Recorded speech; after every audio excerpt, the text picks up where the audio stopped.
साथियों नमस्कार, स्वागत है आपका अपने YouTube चैनल एग्जाम मित्र पर। मैं हाजिर हूँ आपके बीच एक और नई वीडियो के साथ। तो हरियाणा जीके की जो अपनी टेस्ट सीरीज चल रही है उसमें 1160 क्वेश्चन तक अपने कंप्लीट कर चुके हैं। आज 1161 से अपने शुरू करने जा रहे हैं।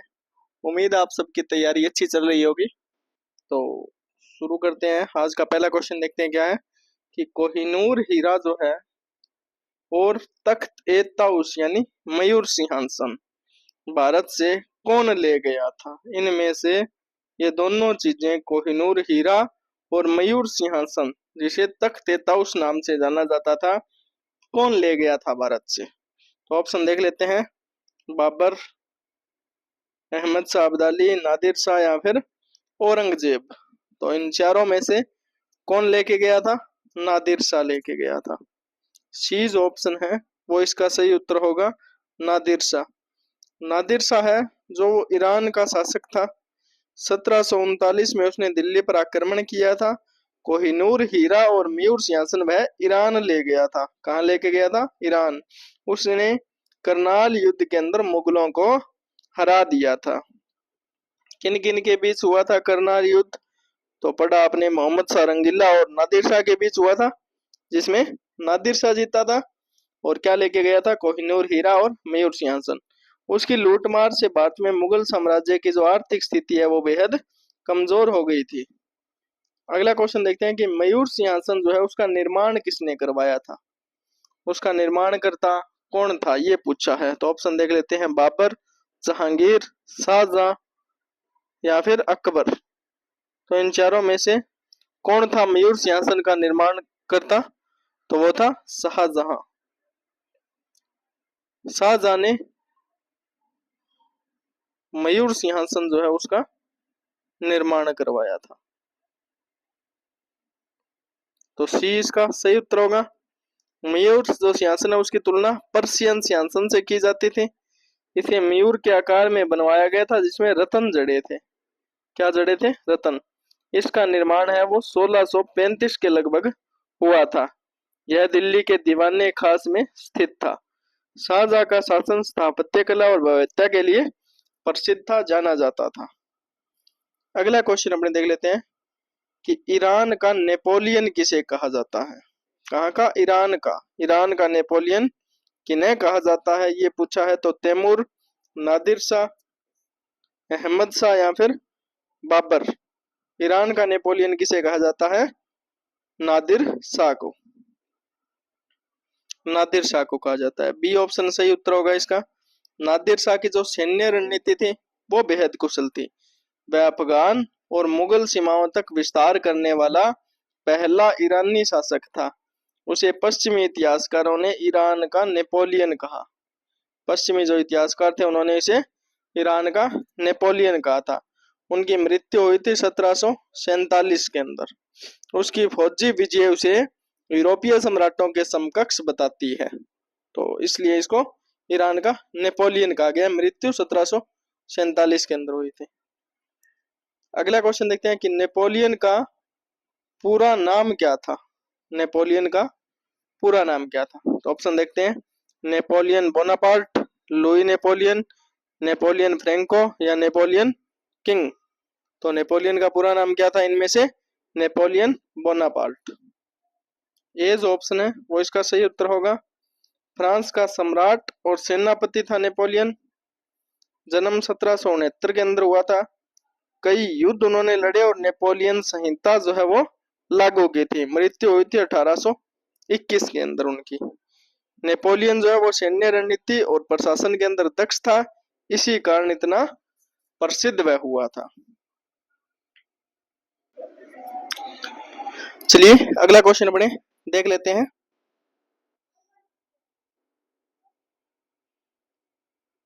कि भारत का नेपोलियन किसे कहा जाता है? भारत का नेपोलियन है वो किसे कहा जाता है? ईरान का पटा था नादिर शाह।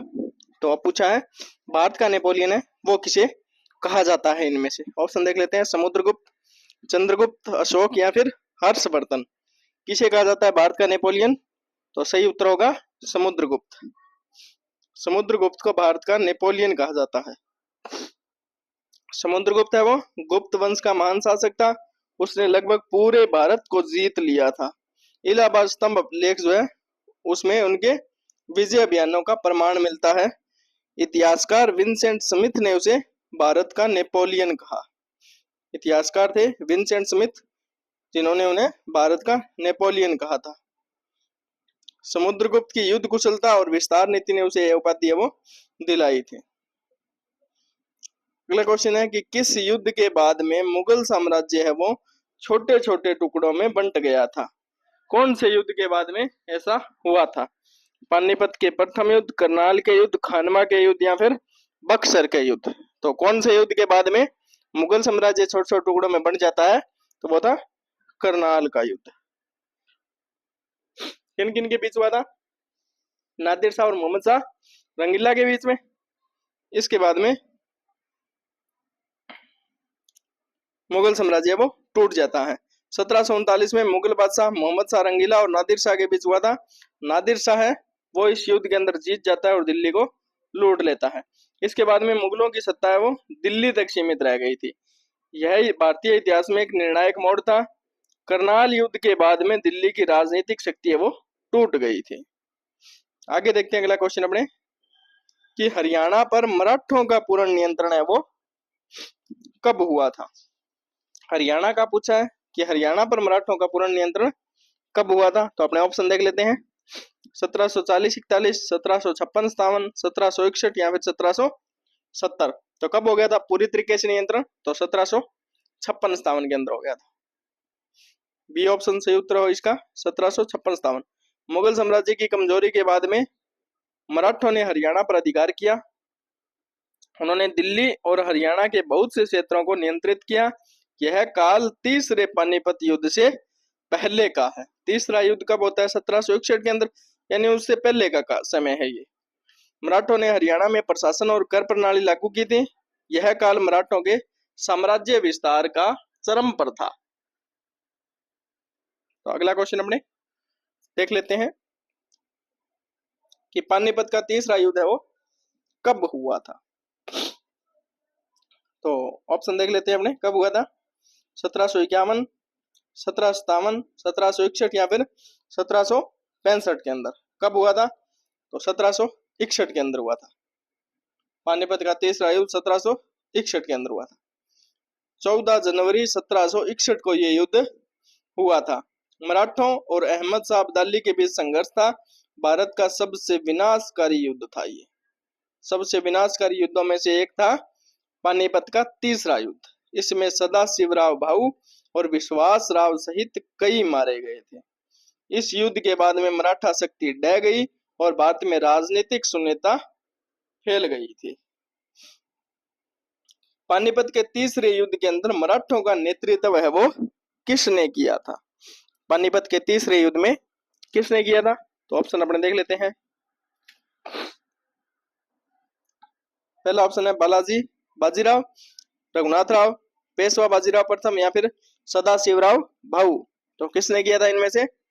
मराठों का नेतृत्व सदाशिवराव भाऊ ने मराठों का नेतृत्व इस युद्ध के अंदर किया था। वे पेशवा बालाजी बाजीराव के चचेरे भाई थे। पेशवा थे बालाजी बाजीराव, उनके चचेरे भाई थे। उन्होंने विश्वास राव को युद्ध में साथ लिया था। उन्होंने मराठों की एक विशाल सेना तैयार की। अफसोस युद्ध में उसकी रणनीति है वो बिल्कुल असफल रही, फेल रही। उनकी वीरता के बावजूद रणनीतिक गलतियों के कारण मराठा सेना है वो हार जाती है इस युद्ध के अंदर। अगला क्वेश्चन देखते हैं कि महादजी सिंधिया ने दिल्ली पर आक्रमण कब किया था?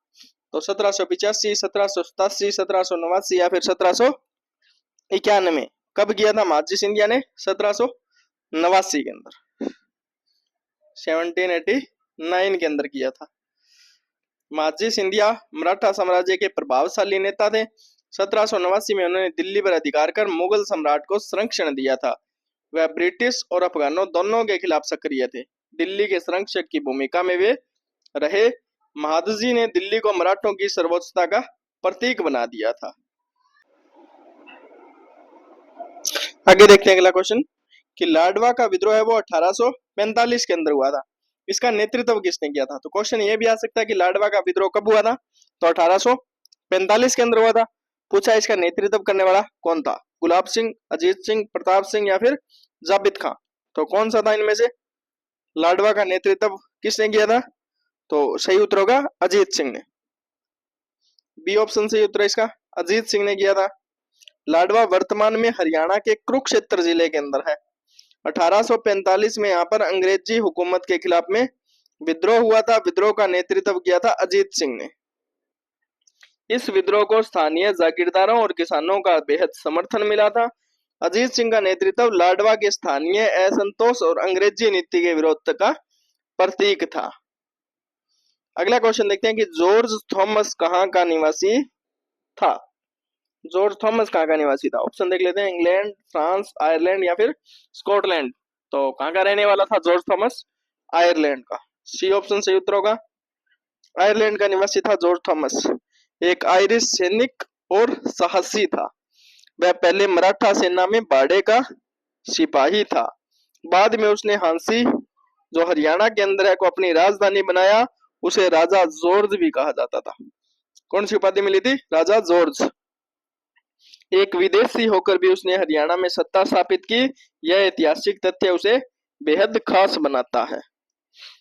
अगला क्वेश्चन देखते हैं कि जॉर्ज थॉमस ने अपनी राजधानी किसे बनाया था? तो ऊपर अपने फैक्ट के अंदर देख के आए हैं, किसे बनाया था? पानीपत, रोहतक, हांसी या फिर सोनीपत। तो किसे बनाया था? हांसी को अपनी राजधानी बनाया था। हांसी को जॉर्ज थॉमस ने। वर्तमान हिसार जिले में स्थित है हांसी।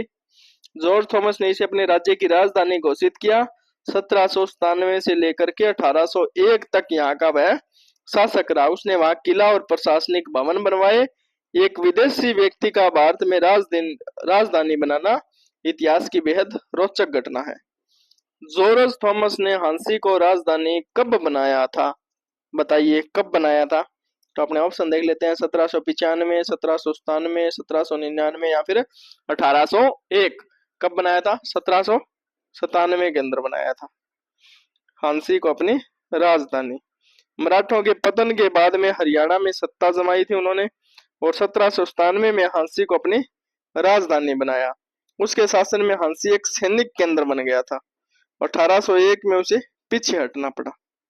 तो 1797 से लेकर के 1801 तक हांसी का जॉर्ज थॉमस के अधीन होना हरियाणा के इतिहास की खास बात है।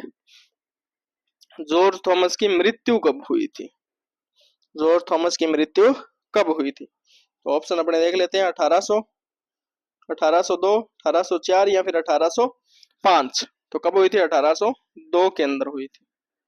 1802 इसका सही उत्तर होगा। 1801 तक वो शासन करते हैं।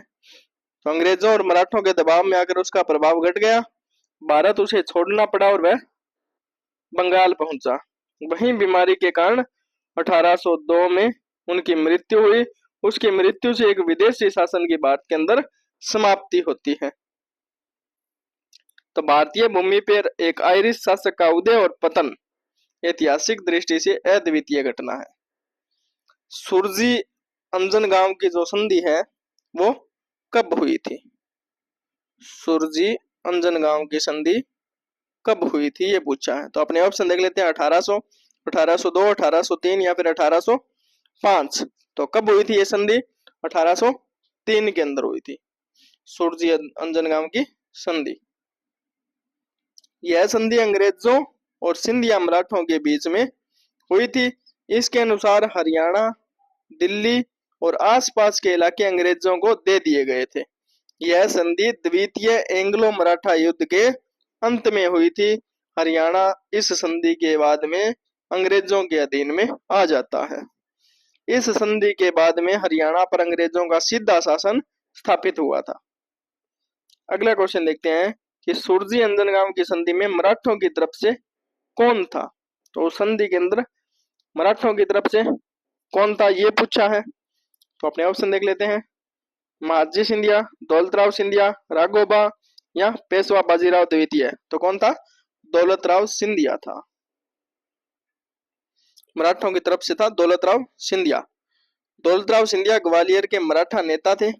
उन्होंने अंग्रेजों के साथ संधि कर दिल्ली क्षेत्र को उनको सौंप दिया था। यह संधि उनके सैन्य पराजय के बाद में हुई थी। सेना है वो पहले हार जाती है, इससे दिल्ली अंग्रेजों के अधीन में आ गया था। तो दौलत राव ने मराठा साम्राज्य को कमजोर कर अंग्रेजों को लाभ पहुंचाने का कार्य इस संधि से किया था। हरियाणा पर पूर्ण रूप से अधिकार अंग्रेजों ने कब कर लिया था? तो हरियाणा पर अंग्रेजों का पूर्ण अधिकार कब हो गया था? 1805, 1807, 1809-10 या फिर 1812। तो संधि हुई थी 1803 के अंदर, और अंग्रेज पूर्ण रूप से हरियाणा पर नियंत्रण करते हैं 1809-10 के अंदर, 1809-10 में करते हैं। सुरजी अंजनगांव की संधि के बाद में भी कई छोटे राज्य है वो स्वतंत्र रहे थे। 1809-10 तक अंग्रेजों ने उन्हें अब भी अपने अधीन कर लिया था। हरियाणा को पंजाब प्रांत में शामिल किया गया। अंग्रेजी कानून और कर प्रणाली यहाँ पर लागू कर दी गई थी। यह हरियाणा के इतिहास में औपनिवेशिक युग की शुरुआत थी। अगला क्वेश्चन देखते हैं कि जींद का विद्रोह हुआ था 1814 के अंदर। इसका नेतृत्व करता कौन था? नेतृत्व किसने किया था जींद के विद्रोह का? तो ऑप्शन देख लेते हैं, गुलाब सिंह, प्रताप सिंह, जाबित खां या फिर राव तुलाराम। तो कौन था इसका नेतृत्व करता? प्रताप सिंह। प्रताप सिंह जींद रियासत के राजा थे। उन्होंने अंग्रेजों की नीति का विरोध किया था। यह विद्रोह है वो अंग्रेजों के दमन से दबा दिया गया। जींद ने 1857 में भी क्रांति के अंदर भाग है वो लिया था, 1857 की क्रांति में। इस विद्रोह ने हरियाणा के राजनीतिक चेतना का परिचय दिया था। आगे देखते हैं कि छछरौली का जो विद्रोह 1818 के अंदर हुआ था, इसका नेतृत्व किसने किया था? छछरौली के विद्रोह का गुलाब सिंह, जाबित खां, जोधा सिंह या फिर अजीत सिंह। तो छछरौली के विद्रोह 1818 में उसका नेतृत्व करता था जोधा सिंह। सी ऑप्शन सही उत्तर है इसका, जोधा सिंह ने इसका नेतृत्व किया था। छछरौली है कहाँ? हरियाणा के यमुनानगर जिले के अंदर है। जोधा सिंह स्थानीय प्रभावशाली नेता थे। उन्होंने ब्रिटिश शासन के खिलाफ हथियार उठाए। बाद में अंग्रेजों ने इसे क्रूरता से कुचल दिया था। यह विद्रोह क्षेत्रीय असंतोष और स्वतंत्रता की भावना को दर्शाता है। रानिया का विद्रोह हुआ था 1818 के अंदर। इसका नेतृत्व करता कौन था रानिया के विद्रोह का? तो ऑप्शन देख लेते हैं, जाबित खां, सूरजमल, गुलाब सिंह या फिर प्रताप सिंह। तो कौन था रानिया के विद्रोह का नेतृत्व करता? जाबित खां। जाबित खां ने इसका नेतृत्व किया था। रानिया है कहाँ? हरियाणा के सिरसा जिले के अंदर आता है रानिया। यह विद्रोह अंग्रेजी शासन के विरुद्ध था। इसका नेतृत्व किया था जाबित खां ने। विद्रोह को अंग्रेजों ने बलपूर्वक दबा दिया। यह क्षेत्रीय असंतोष और स्वतंत्रता की भावना को दर्शाता है। किसानों का विद्रोह हुआ 1824 के अंदर। इसका नेतृत्व किसने किया था? ये पूछा है। ऑप्शन देख लेते हैं, जोधा सिंह, सूरजमल, गुलाब सिंह या फिर राव तुलाराम। तो 1824 के विद्रोह का नेतृत्व करता था सूरजमल। सूरजमल ने इसका नेतृत्व किया था। यह विद्रोह कर प्रणाली और बढ़े हुए लगान के विरोध में था। सूरजमल ने किसानों को एकजुट कर संघर्ष किया। अंग्रेजों ने कठोर दमन किया। किसानों की दशा और भी ज्यादा इससे खराब हो गई थी। यह भारत में किसानों के पहले संगठित आंदोलनों में से एक था। बनावली का विद्रोह हुआ था 1835 के अंदर। इसका नेतृत्व किसने किया था बनावली का?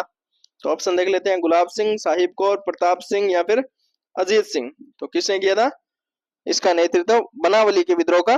गुलाब सिंह ने। ये ऑप्शन सही उत्तर होगा, गुलाब सिंह ने विद्रोह किया था। बनावली हरियाणा का एक ऐतिहासिक स्थल है, हड़प्पाकालीन स्थल है बनावली का। यहाँ अंग्रेजी नीति और दबाव के खिलाफ विद्रोह हुआ। गुलाब सिंह ने स्थानीय लोगों को संगठित किया। यह विद्रोह भी अंग्रेजी ताकत से दबा दिया गया था। छोटे छोटे आंदोलन मिलकर 1857 की क्रांति की नींव बने थे। अगला क्वेश्चन है कि कैथल का विद्रोह हुआ 1843 के अंदर।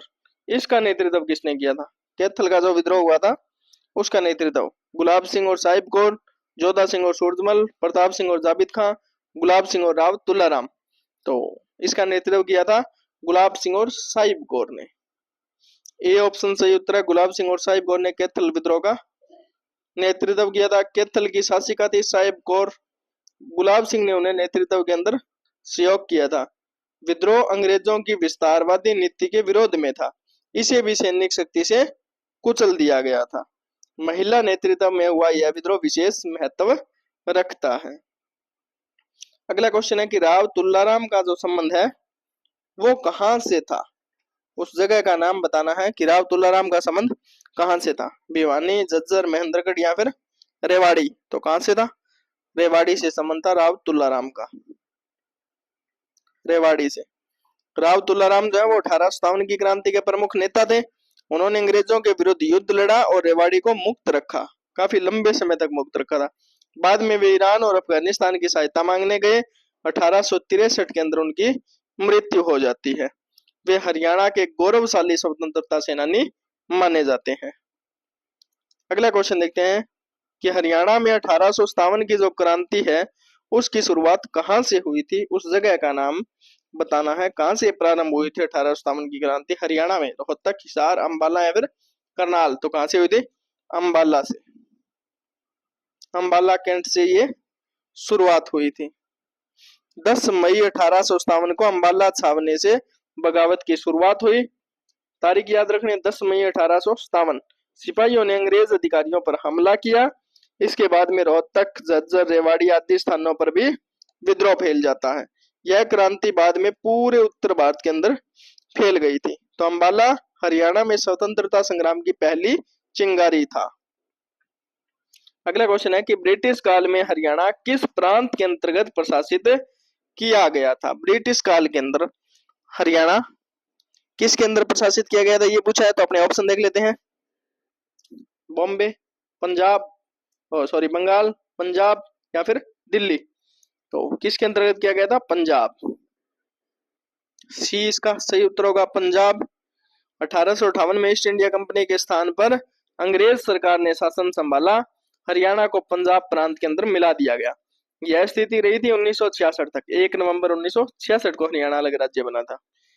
इससे प्रशासनिक और सांस्कृतिक पहचान है वो प्रभावित हुई। पंजाब से अलग होकर हरियाणा ने अपनी स्वतंत्र पहचान है वो बनाई थी। तो 1857 की क्रांति में हरियाणा के सबसे बड़े वीर कौन माने जाते हैं। तो सबसे बड़े हीरो कौन थे 1857 की क्रांति में हरियाणा की तरफ से, सूरजमल, अजीत सिंह, गुलाब सिंह या फिर राव तुलाराम। तो कौन थे, राव तुलाराम थे, जो रेवाड़ी से संबंधित थे। उन्होंने अंग्रेजों के विरुद्ध सैन्य टुकड़ी तैयार की थी। उनके साहस और नेतृत्व से अंग्रेज कई बार पीछे हटे। बाद में वे अफगानिस्तान की ओर मदद लेने गए। उनके योगदान को राष्ट्रीय स्तर पर सम्मान मिला है। राव तुलाराम हरियाणा के 1857 के हीरो के रूप में प्रसिद्ध हैं। अहिरवाल क्षेत्र का नेतृत्व 1857 में किसने राव तुलाराम को सौंपा था। किस क्षेत्र का पूछा है, अहिरवाल क्षेत्र का पूछा है। सौंपने वाला कौन था, तात्या टोपे, बहादुर शाह जफर, नाना साहिब या फिर गुलाब सिंह। तो किसने सौंपा था, बहादुर शाह जफर ने। बी ऑप्शन इसका सही उत्तर होगा, बहादुर शाह जफर ने। बहादुर शाह जफर 1857 की क्रांति में प्रतीकात्मक सम्राट थे। उन्होंने अहिरवाल क्षेत्र की जिम्मेदारी राव तुलाराम को दी। यह क्षेत्र रेवाड़ी, महेंद्रगढ़, झज्जर आदि जिलों को सम्मिलित करता है। राव तुलाराम ने इस क्षेत्र में क्रांति का नेतृत्व किया था। अगला क्वेश्चन देखते हैं कि 1860 में हरियाणा में सबसे पहला जनता दरबार किसने लगाया था। कब लगाया था, 1860 के अंदर। 1857 की क्रांति के बाद लगा 1860 में। तो पूछा किसने लगाया था, लगाया कहां था, तो ये अंबाला के अंदर लगाया था। लगाया किसने था, Lord Canning, Lord Minto, Lord Dalhousie या फिर लॉर्ड हॉर्डिंग। किसने लगाया था, लॉर्ड कैनिंग ने लगाया था अंबाला के अंदर। लॉर्ड कैनिंग भारत के पहले वायसराय थे। 1857 की क्रांति के बाद लोगों से सीधा संवाद उन्होंने शुरू किया। अंबाला में पहला जनता दरबार लगाया गया। इसका उद्देश्य था जनता की शिकायतें जानना। यह ब्रिटिश शासन की जनसंपर्क की नई नीति का भाग था। तो ये थे आज के 30 क्वेश्चन अपने। उम्मीद है आपको वीडियो पसंद आई होगी। अगर वीडियो अच्छी लगी तो वीडियो को लाइक कीजिएगा, कमेंट कीजिएगा, ज्यादा से ज्यादा शेयर कीजिएगा और अभी तक चैनल को सब्सक्राइब नहीं किया है तो चैनल भी सब्सक्राइब कर लीजिएगा। मिलते हैं कल एक और नई वीडियो के साथ, तब तक के लिए जय हिंद, जय भारत।